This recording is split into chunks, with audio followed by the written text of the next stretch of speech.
I think everybody has already said their piece, so can we come back? Okay.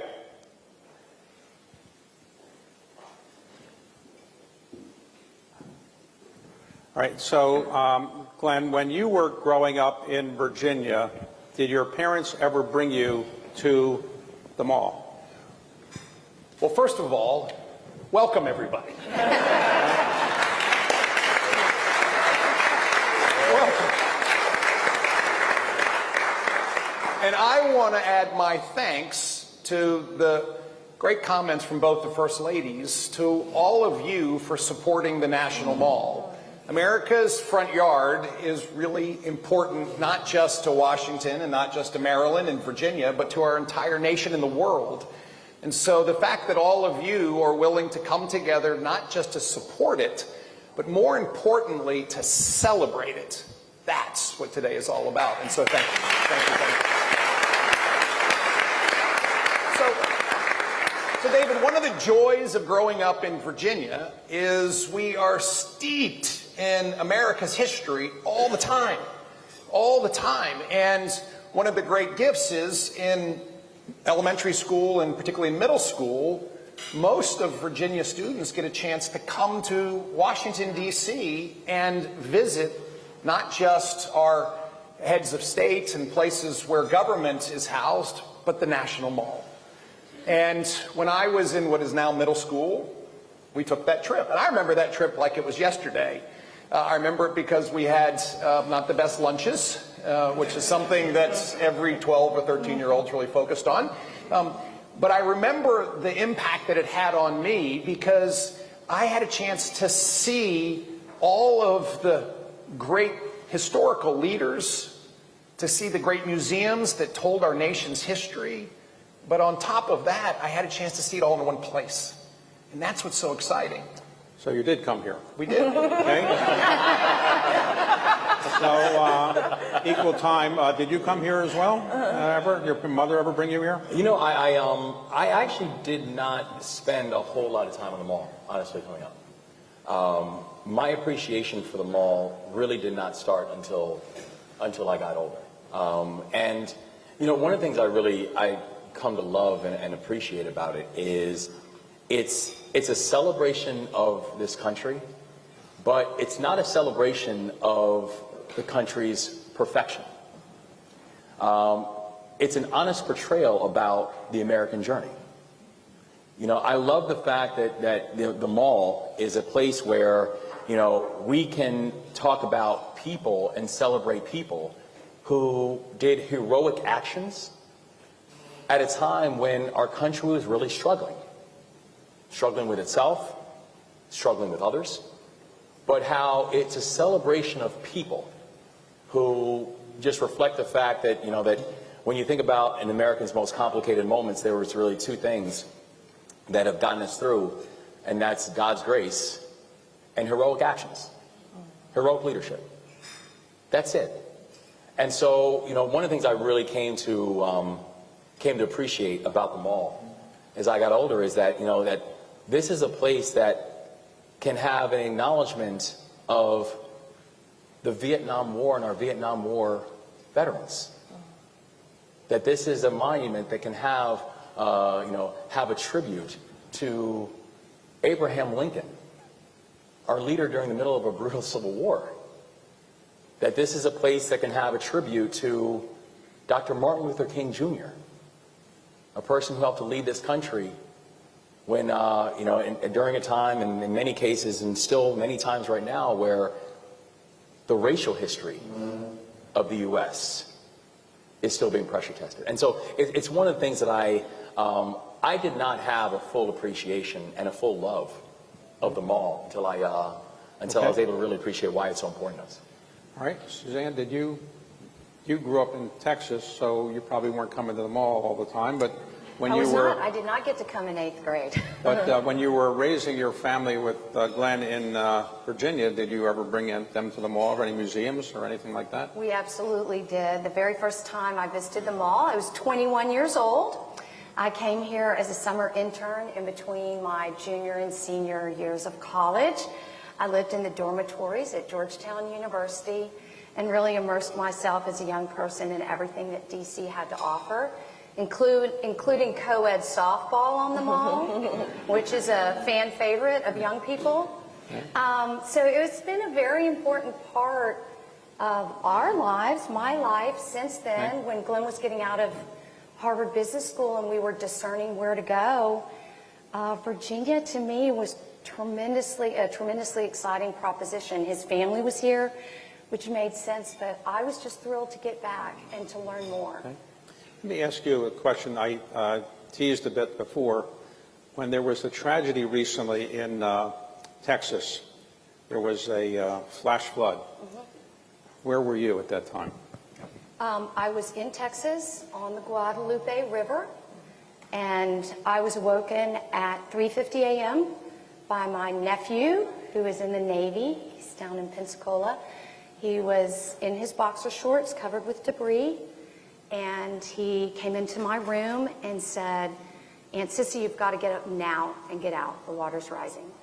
And all four of our children were there. Glenn was going to join us the next day. We had 38 people in our little stretch of the river, and 37 of us were able to scramble to safety on a hillside in that storm. We lost one young man. David Rubenstein is a monster. He is destroying our future.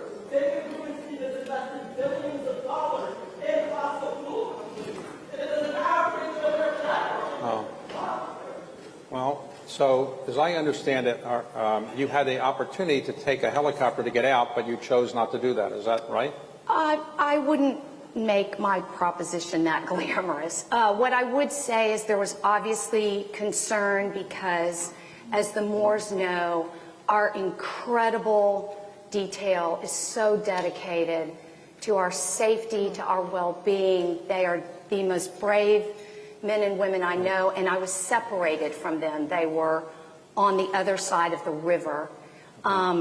So I did not take that helicopter because we had food and water, and we knew that there were a lot. We were about 2.5 miles from Camp Mystic. Right. And so we saw helicopters going to rescue, and we knew it was very important that they continued to do that work. Okay. So, Dawn, you went to the University of Maryland. When you were in College Park, did you ever say, I'm going down to the mall to have a good time, or not really? Yeah. Well, I did sometimes, and I just want to thank Suzanne for sharing that story. Thank you, Dawn. Wes and Glenn were on a panel, and Glenn shared that story, and very inspired by your bravery, and thank God for your safety. Thank you, Dawn. I appreciate it. So I grew up in Queens, as you shared, and I remember calling my cousin when I was deciding what college I was going to go to. And she said, well, if you want to be involved in public service, you need to be in the DMV. And so I chose University of Maryland, College Park. And its proximity to DC was perfect, and that was our city. And so I would come down to Haynes Point and to see all of the monuments, and spent a lot of time down here. When I was at University of Maryland, I revived, along with some other students, the NAACP on campus, and we took a group of students down to the Million Man March to support those who were marching on the mall at that time. And so, and Wes and I spent time there when President Obama was inaugurated. So we have many amazing memories with our family and our friends, and it was definitely a place that inspired me. Okay, great. So, Glenn, what has been the most enjoyable part about being governor of Virginia? I thought you were going to ask me an easy one, like which one of your children do you love most? Wes and I have talked about this before. The privilege of going to work every day, and in my case, serving 8.8 million Virginians, and recognizing that we have an opportunity every single day to make things better tomorrow than they were yesterday, to drive economic development and job creation, to make sure that our schools are educating our students to be prepared for a future, to make our communities safer, to overhaul the way we think about behavioral health so that we can meet Virginians where they are when they need to be met. The work every day is extraordinary. And there's not a day I go by where I don't thank Virginians. Thank you for hiring me. Thank you for hiring Suzanne, because it has been absolutely beyond any of our dreams at how purposeful we felt every single day. I have to say, one of the great aspects of being governor of the Commonwealth of Virginia is the history in Virginia. And I say oftentimes, and I apologize, first of all, to all of my friends who might hail from one of the other former 12 colonies, but America was made in Virginia. And, you know, we can't help but just start with the father of our country, George Washington. And the fact that Thomas Jefferson penned the most immortal words written in this hemisphere, in my view, that we hold these truths to be self-evident, that all men and women are created equal, and they're endowed by our Creator with certain unalienable rights, and among them are life, liberty, and the pursuit of happiness. I mean, this was a remarkable sentiment that, by the way, America failed at the beginning, and yet was able to correct. And yesterday, the father of our Constitution was once again reminding us all that we the people does mean we the people. We the people. James Madison's words were extraordinary. And so, as governor of Virginia, I am standing on the shoulders of giants every day. Patrick Henry was our first governor. Thomas Jefferson was our second. And this other guy no one's ever going to remember, Glenn Youngkin, was our 74th. But at the end of the day, that, David, gives us grounding, I believe, to discuss really important topics, really important issues, and to address them based on principles and values that oftentimes started in Virginia. So what state in the United States out of the 50s had the most presidents come from that state? I think it might be Virginia. I think so, right. Okay, and why is it that's the only state with only one term allowed, consecutive term? Why is that? Well, the founders of our nation were also the founders of the Commonwealth of Virginia's Constitution. And if you remember, there was this person named King George III, and they didn't particularly like monarchs and kings. And so there was a real hesitancy to deposit too much power into the executive branch. And so governors at the beginning of Virginia served one-year terms. They could serve 3 of them. And along the way, they found that to be kind of cumbersome. And so the Constitution was then changed to give a governor 1 4-year term. And it's never changed since. And I have to say, it keeps you focused every single day to make sure that you're delivering on 8 years worth of work in 4 years. Right. So what's the most enjoyable part about being the governor of Maryland? You know, I think about one of the moments that happened when I made the decision that I wanted to do this in the first place. And I was running an organization. It's one of the largest poverty-fighting organizations in this country. And, you know, one issue that if I could end the issue of child poverty and give it all up, I would. It's just the one issue that I'll literally stay up at night thinking about how unfair it is as a society that any humane society could allow children to grow up in poverty. And I remember working with a former governor on an issue of the child tax credit. We were trying to get them to make a chance to change in the child tax credit, how we could actually half the number of children in child poverty, all this kind of stuff. And I told him he should talk about it in the State of the State, and you know, gave him a line he should use in the State of the State. I turned into a speechwriter. It was great. And I remember getting an advance copy of his State of the State. And there was nothing in there about the child tax credit and nothing in there about child poverty. And I was a little upset. And I remember calling up the head of public policy of the organization that I ran, and I was just kind of like ranting.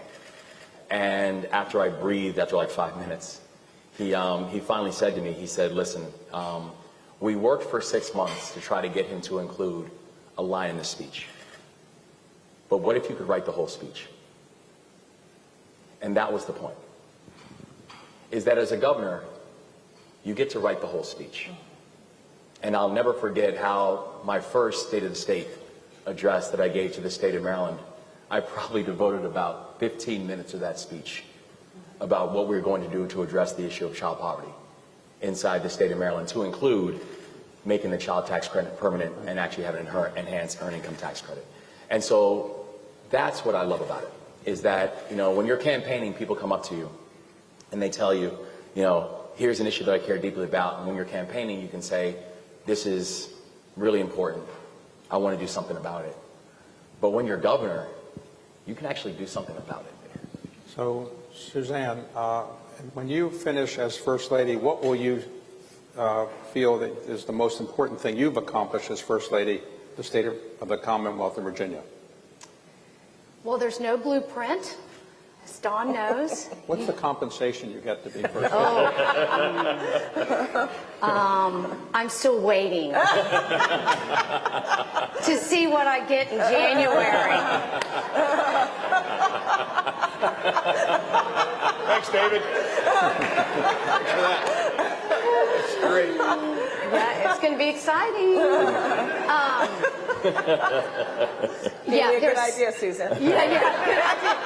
No, you got to wait some years. Yeah, no, there is no blueprint. I don't think there's any right or wrong. I think knowing the First Ladies like I do, we have the distinct privilege of socializing with one another, of getting to advocate on issues together through the National Governors Association and through other organizations. I think our paramount job is to make sure that these gentlemen can do their paramount job. And so I do think that we all have a simple understanding that our priority is always home, family, keeping the trains running, because these guys are out changing the world, which is a privilege. But one of the things that I've been distinctly focused on, and I'm not going to dig into it here, but we lost a young friend in 2020 to overdose, and in particular fentanyl. Fentanyl is a plague of our moment in time. So when I came in, I just listened and tried to prioritize what I was hearing in terms of the ways that Virginians were suffering the most. And substance use disorder, mental health, and behavioral issues was something that in particular was a problem for our children. So we dug in there, and very proud of the work we've done, and we've seen not only our overdose death rate decrease substantially, but we've been working tirelessly to make change so that people do have access to the care that they need. David, if I could. Sure. Suzanne is incredibly humble. She jumped into fentanyl with not just both feet, but with everything she had. She organized our public safety secretariat. She organized our education secretariat. She organized our health and human resources secretariat. And we went to work under a banner of It Only Takes One. We used legal routes. We pleaded with children. We supplied them with naloxone so that they would have an antidote. We educated parents. And the work that she did was just absolutely foundationally impactful.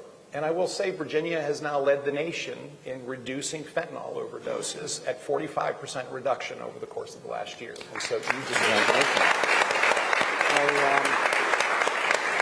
Dawn, what would you say you're most proud of having achieved so far as First Lady, and what are you planning to do going forward? Well, as Suzanne said, you know, we, I think, have the privilege to make this job what we want it to be. And I see myself as, and the office of the First Lady, in service to the governor's office. And my husband ran on what he learned in the military, which was to leave no one behind.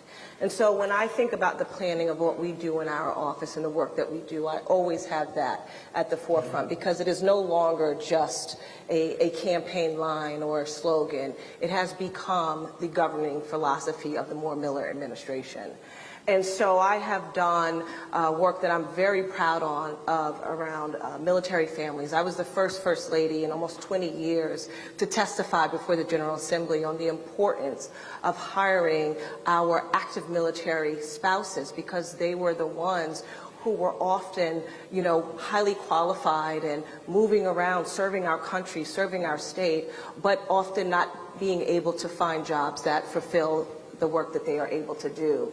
And I love the ability to take our cultural experiences. David, you and I have worked on the second leg of the Preakness together. And it is something that in Maryland, the equestrian industry is a $3 billion industry in Maryland.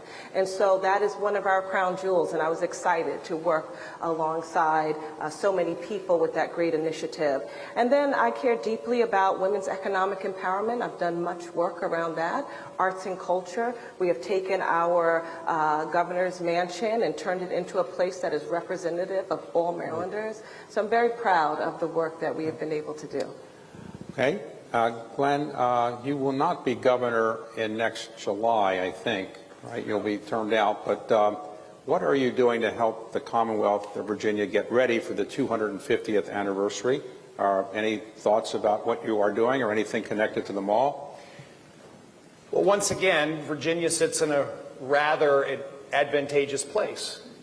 So much of what we're celebrating did happen in Virginia. And so we actually started our effort 3 years ago. And the Virginia 250 initiative came together with an enormous amount of support. We actually funded into it from the General Assembly. We put together a world-class staff, actually chaired by Carly Fiorina, and we went to work. 3 years ago, Virginia hosted in Williamsburg the first national A Common Cause for All convention, very much like Virginia did back in 1774. We came together because we thought it was really important to make sure that other states were doing the same type of preparation. And lo and behold, in our second, which was last year, we had more states, and this past year, we had over 40 states participate in this Common Cause for All. It is underpinned by a statewide effort to engage every Virginian, a statewide effort to educate every Virginian, and a statewide effort to inspire every Virginian in what this anniversary really means. This celebration is far more than fireworks and tall ships. Although I love fireworks and I love tall ships, and they're going to sail from Baltimore Harbor into Chesapeake Bay Harbor at one point. But this moment for us as a nation is a moment we cannot let pass without reminding ourselves the foundational principles that led to the formation of this greatest country on earth. And we can't allow this moment to pass without engaging particularly this next generation fully so that they too can understand that. We have a massive education effort underway. We have a mobile 250 exhibit that is making its way to every single middle school in the Commonwealth of Virginia. I just bumped into it yesterday and had a chance to tour it, and it is spectacular. And in 20 minutes, you can learn a lot of the basics. We have had essay writing contests from our middle school students and high school students on what freedom means to you. We have rolled out a civics bee that, honestly, I'm glad I don't have to compete in it against the 8th graders. We have events in every jurisdiction across the Commonwealth of Virginia. And of course, one of the things that Suzanne and I really enjoyed is we've just rolled in our 4th rendition of the art experience at the Governor's Mansion, inspired candidly by what we saw in Maryland before we came in, that the Governor's Mansion is a place to share your state's history and diversity and experiences. And so we have a patriotic exhibit now, which really brings to life Virginians celebrating America. So David, we're really inspired, and I think some of this is the fact that I'm here now and Suzanne's here now and we get to do this, and we want to make sure that we're well prepared in 2026 to celebrate. Okay. Governor, you will still be in office in July of next year. What are you doing to prepare for the 250th and any connection to the mall? Yes, there is going to be a connection to the mall, and we want it to be something that for every single Marylander, that they feel welcome and seen and heard. in this entire process. One of the first things that we did after I became governor was realize that this was going to fall under our watch. And we knew this was something we were going to take very seriously, and so created the Maryland 250 Commission. In fact, my friend Michelle Johnson, serving as chair, is doing a remarkable job. And really is bringing an idea that this is not just going to be a celebration of the what, but a celebration of the who and a celebration of the how. That this is going to be a celebration of the fact that, as Glenn takes very deep pride in the amount of American history that falls in the borders of Virginia, that we take that same pride in that state of Maryland. That, the state of Maryland is where Francis Scott Key wrote the Star-Spangled Banner. That the state of Maryland is the place of not just, where that Virginian, George Washington, resigned his commission in the state of Maryland, where for the first time in our nation's history, where General George Washington walked into our chambers and he gave a speech that I actually have a copy framed in my office, where he gave a speech where he said, the power doesn't belong to me. The power belongs to the people. And let the people decide where they're going to go next. And General George Washington walked into our chambers as the leader of the Continental Army, and he walked out as a farmer. The first time that we had a peaceful transfer of power in our nation's history, and every single one of our elections, including mine and Glenn's, have been built on that foundation. We want to tell that story. We want to tell the story of the watermen and the chicken farmers.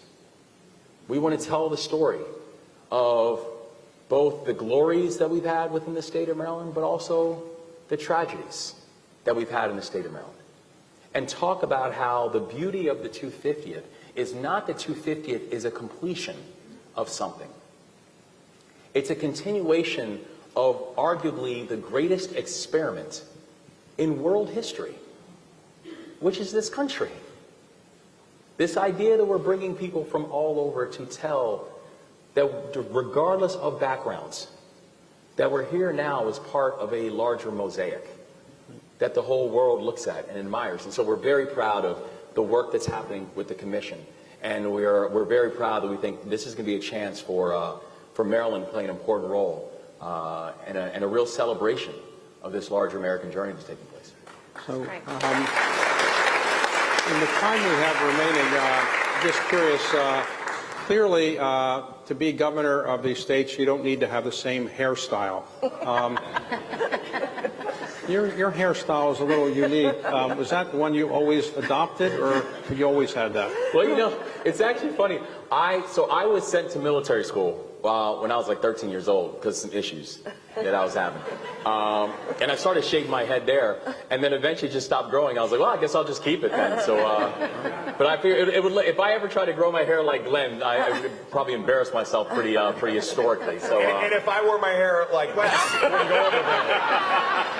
So, final question, Glenn and Wes. I have observed as a student of American history myself that in the long history of this country, there has never been a case where a governor of Virginia ran for president against the governor of Maryland. Never happened. Do you think that's a precedent should be broken at some point, or you haven't thought about it?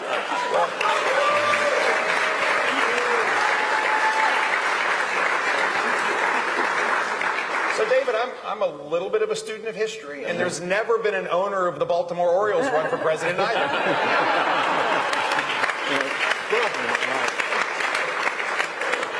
And can I say just very briefly? Actually, I think this really does, even this moment kind of does symbolize the pretty amazing journey of this country.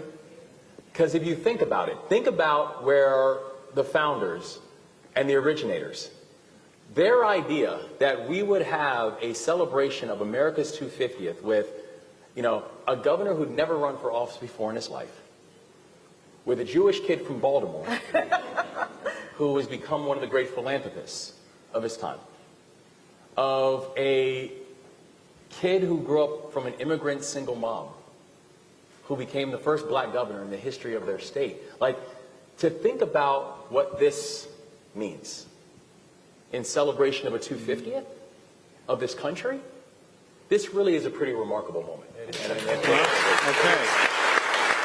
So I don't think we can. David, if I Glenn? could. And what you see is actually true. Wes and I do a lot together. Yeah. We co-chair things together. We work on important topics together. We don't agree on everything, but we work together. And I think we're at a moment in our nation, particularly with the horrific events of last week, to remind ourselves that it is the foundational principles of this nation, foundational principles that were written down but had to be won and defended, foundational principles that each generation inherits from the previous and has to take forward. And so as we think about the goal on the National Mall, as we head into this year-long celebration of America, we also need to recognize that we have to pass on the baton to the next generation, and that these truths must once again be stood up for. Our First Amendment rights, freedom of speech, freedom of religious expression. The fact that we do have a document, the Constitution, that has now become the oldest living Constitution in the world ever. This is America, and why Wes and I, and I think our spouses and David were so excited to join you today, to join you in an effort to bring America together, to bring America to a place, the National Mall, that's more than buildings.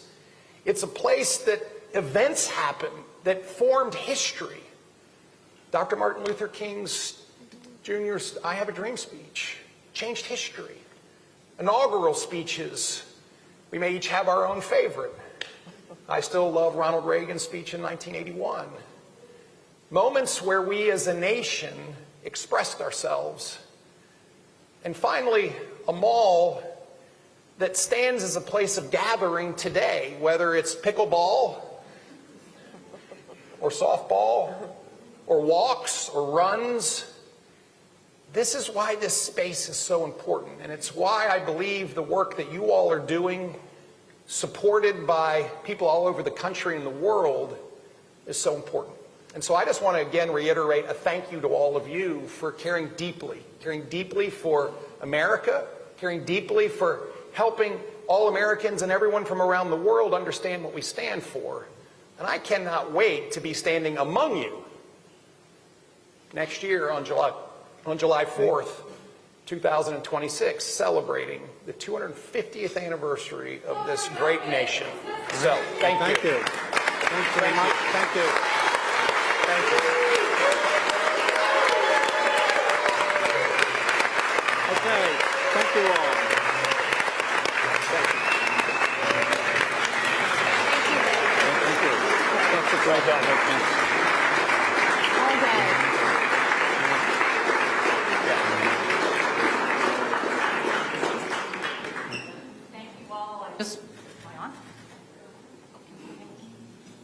I just want to say thank you all for joining us today. I want to say thank you to the governors and first ladies. Thank you so much. Heartfelt comments and discussion. And finally, I just wanted to give a gift to David. David, a true professional and such an incredible supporter of our country and the National Mall. Thank you so much.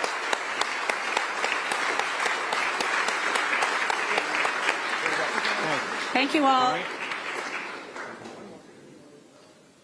All right, thanks a lot. Thanks, everybody. Thanks a lot. Great, thanks a lot. Thanks for coming. Yes.